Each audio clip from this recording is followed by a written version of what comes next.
Hey everyone, welcome back to the channel. Today, we are diving into a purely analog, high-voltage protection circuit designed to solve a massive headache for anyone building custom solar power setups. We are looking at a self-contained 90V to 400V low battery or low-voltage cutoff circuit for PV panels, specifically designed to protect an inverter from low-voltage brownouts while handling extreme high-voltage DC without using mechanical relays. If you have ever tried to build a protection circuit for 400V DC using standard 12V mechanical relays, you already know the nightmare.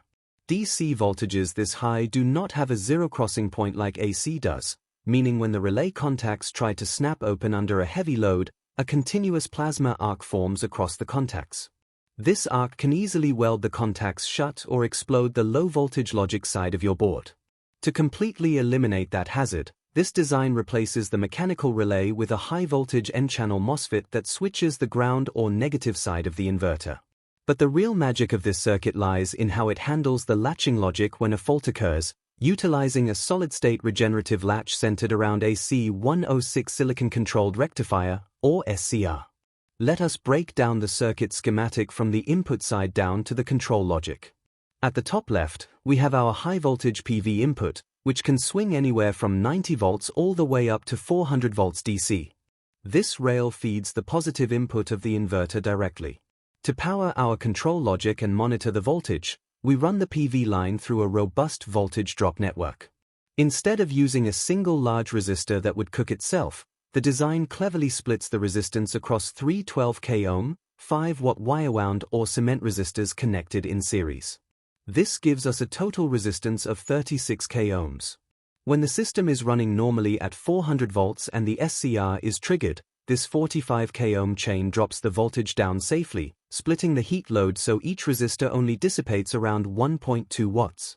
Since they are rated for 5 watts, they run comfortably warm instead of scorching hot, ensuring long-term thermal safety for the board. In parallel with our 10K ohm adjustment potentiometer, we have a 15V, 1W Zener diode and a 1 microfarad capacitor. The Zener diode is absolutely critical here because it clamps the gate voltage of the N-channel MOSFET to a maximum of 15V. Without it, a 400V input would push the gate voltage well past the standard 20V oxide breakdown limit, instantly destroying the MOSFET. The 1 microfarad capacitor acts as a brief buffer to filter out tiny voltage transients or ripples when the inverter first kicks in. The 10K pot forms a voltage divider that sets our exact undervoltage trip threshold. During normal operation with healthy solar voltage, the voltage at the pot is high enough to drive the MOSFET gate fully open, keeping it out of its dangerous linear region where it would overheat, allowing the inverter to run cleanly. Now, let us look at the feedback loop that creates the latching cutoff. The drain of the MOSFET is connected to the negative side of the inverter, and a red feedback line runs from this exact node down to a voltage divider consisting of a 100K ohm 5W resistor, a 4.7K ohm resistor, and a 3V Zener diode protecting the gate of the C106 SCR. When the solar voltage sags below your set threshold, say 90V, the voltage at the 10K pot drops, causing the MOSFET to start turning off. As the MOSFET cuts power to the inverter, its drain voltage rapidly rises toward the full PV rail voltage. This sudden spike travels down the red feedback line, passing through the 100K resistor to instantly fire the gate of the SCR.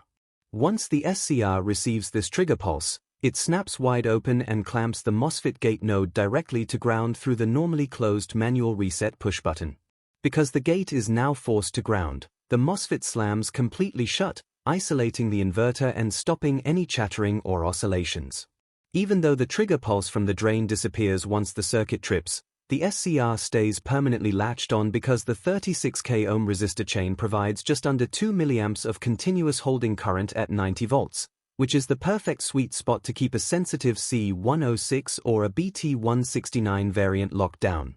The system will now stay completely dead, protecting your equipment indefinitely until the user manually presses the push-to-off reset button, breaking the SCR holding current and allowing the system to safely rearm if the solar voltage has recovered. It is a beautiful, purely analog engineering solution that achieves full solid-state protection with zero microcontrollers, zero relays, and zero risk of arcing. If you enjoyed this deep dive into high-voltage circuit design, Make sure to hit that like button, subscribe for more hardware builds, and let me know in the comments how you plan to use this layout in your own solar projects. See you in the next one.